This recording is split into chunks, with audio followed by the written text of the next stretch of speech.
All right, welcome everyone.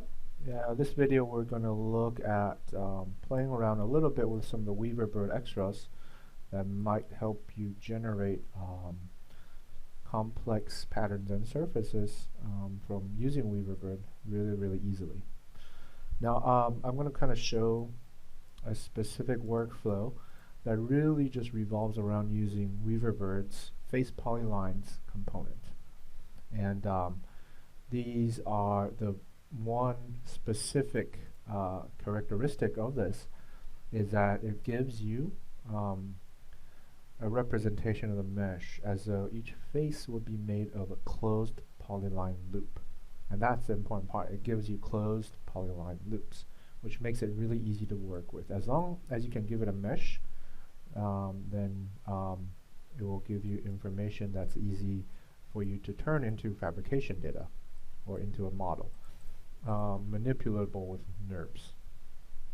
All right, so to kind of start out, I'm just going to use the Weaverbird dodecahedron, which automatically is showing up at the 0, point. You can change that if you want by changing this plane location, but we're not going to do anything about that or the radius. All right, and it's really simple. You can pick any of these sort of subdivision methods. I'm going to go with loop anyways. So that, hide this. So that makes a sort of smaller ball, right, with a lot of triangles on it. Okay. This is one iteration. We'll leave it as that for now. Okay. Now, if you take this into FacePolys, and hide that, it basically gives you the polyline outline of each of those faces, and that's like, these are closed polylines. So if I list the item, for example, and we can take a look at this output, there are 144 polyline curves. So if I list, I pull that in, 0 to 143, and you'll see if I highlight the item, so that's 1, and I'm highlighting these polyline curves as I move around the surface. Or if I hide this to make it clear. So these are actually the individual surfaces, sort of mesh faces that are, and they're bounding polyline, right, as a sort of framework around it. Okay? So that gives you something that you can work with, especially in terms of NURBS geometry. This is the easy way to kind of convert a complex mesh, collection of faces into something that's more NURBS based. Because obviously you can take these NURBS polys and go to surface, freeform, boundary surfaces, and make NURBS surfaces out of all of them. Right? That's one way of kind of dealing with things. What I'm going to do is actually do an area calculation off of these to get their area centroids, and basically find a way to kind of offset them outwards a little bit. And so to do that, we'll actually have to construct a vector 2 point. And I need a point that's basically the origin point. So right click, set 1 point, and I'll put it at my 0, 0. So I'll type 0, enter, and that's like at the origin point, world origin point. So from the world origin point, I'm drawing this vector towards all of these area centroids. That's why this is like this. That gives me 144 vectors that are shooting basically, and we can kind of look at it. Where's display?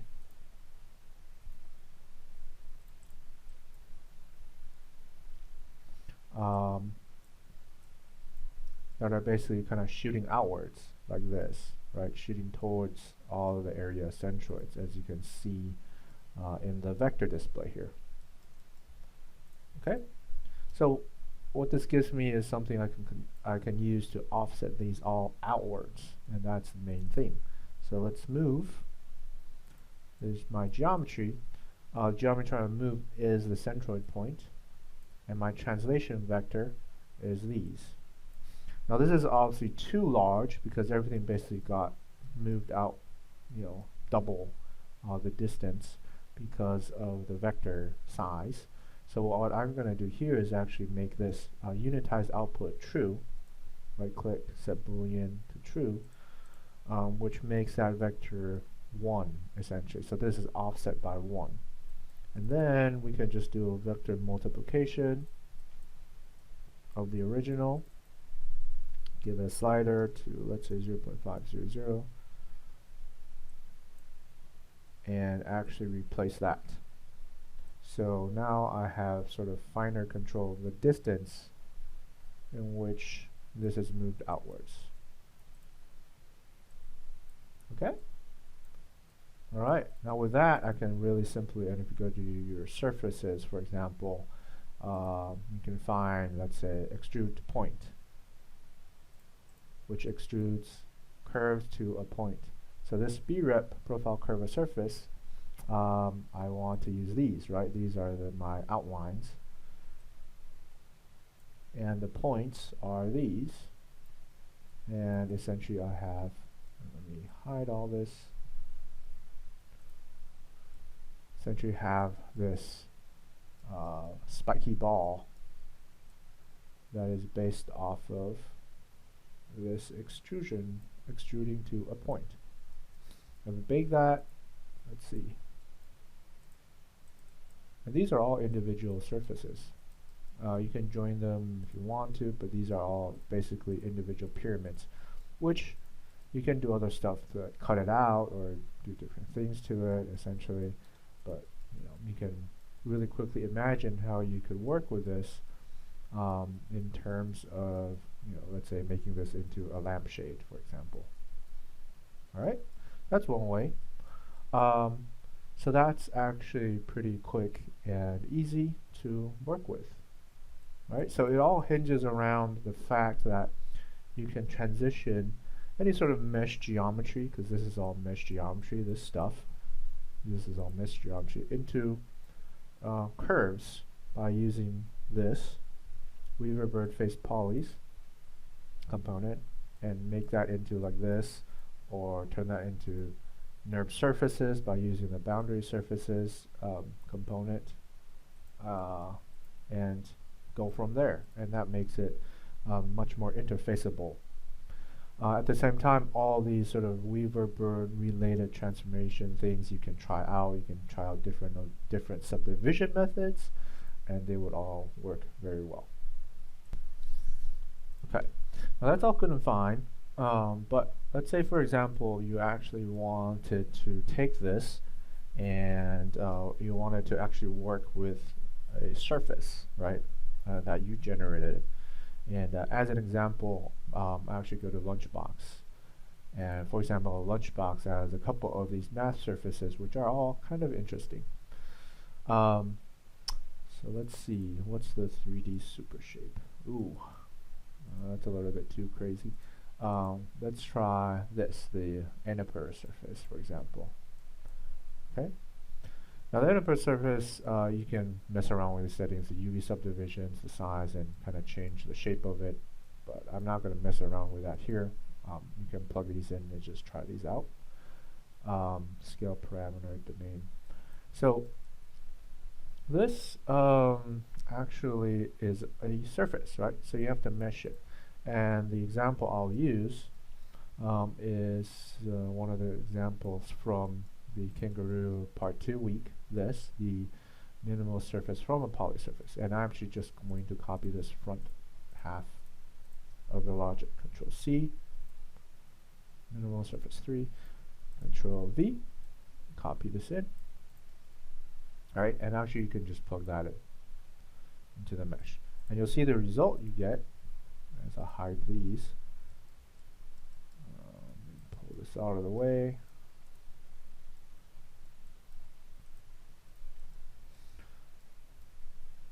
The sort of result you get is this, right? And you can control the mesh edge size because of this logic. And we can make these divisions a little larger, make them more manageable, for example, right? So in the end, you get a mesh network like this, which, these are the sort of triangles, and these are the mesh, so you can always use Weaverbird's FacePolylines to extract them out as that, and do something with it, depending on whatever, right? You can make these larger, actually 3. Right, if you're kind of trying to make something more manageable, mess with that, and you can use the FacePolys. So this is the kind of way to actually transition. As you can see here, this is a NURB surface. Mesh it. Use Weaverbird to work with it, whether it's triangulate or if you want to do something else with it. Let's say Camel Clark, which divides it differently, etc., etc. Right. So, and then you can use these. These are quads, and you extrude the quads or pull out a point or cut holes into it, etc., etc. Right. So this is basically kind of shows the transition going from surface to mesh back to something you work with in a NURB sense. All right. Now the last example I want to show is the fact that you can actually take already complex meshes, like ones that, let's say, Weaverbird or Kangaroo has worked with, and input those. So going back to this same example, the Kangaroo example, minimal surface from a poly surface. I've already run the simulation, so let's run that. This one. Okay. Pause it, and then bake it out. So this is a fairly complex mesh, right? And it's already been worked on by Kangaroo, or yeah. So let's switch back. So this mesh, for example, let's bring it in with a mesh component. So a mesh set one mesh, okay, and I'm going to hide this to get it out of the way. So that's a mesh. Now this mesh we can work with the same way.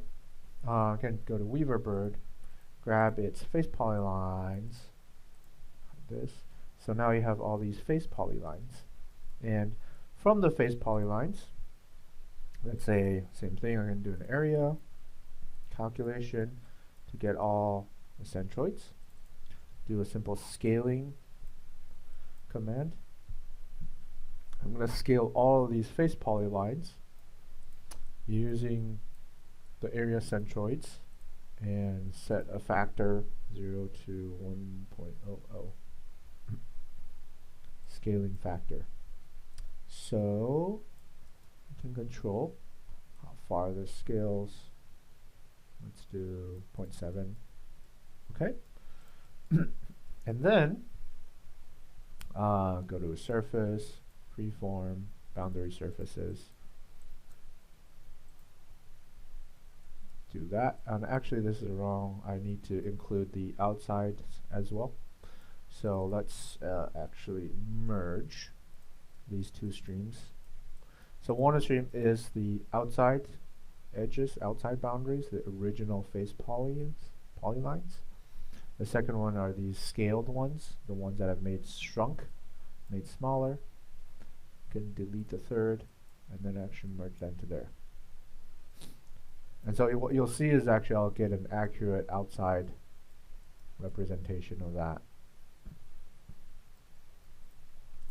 There might be some specific instances where the merge fails, so you'll look out for that. Shouldn't be too common, but it should give you a pretty broad framework to work with. So you can see that these methods actually are easy enough to actually kind of work interchangeably between mesh to surface, mesh to NURBS, or surface to mesh, and then back again into commands that you can work with in Kangaroo, in Rhino. So, this, I could do the same thing like I did with the pyramids in that earlier example, and vice versa. Okay, so that just kind of gives you an idea, the sort of interchangeability, operability. There's a lot of combinations, as you saw with our earlier examples, what you can do in terms of Weaverbirds, subdivisions, mixing and matching these. Even if you start out with like a simple sphere, or very really simple, like a dodecahedron, something like that, it gets really complicated really quickly. All right, and then obviously something like this you can unroll and add tabs or fabricate, whichever method you choose to.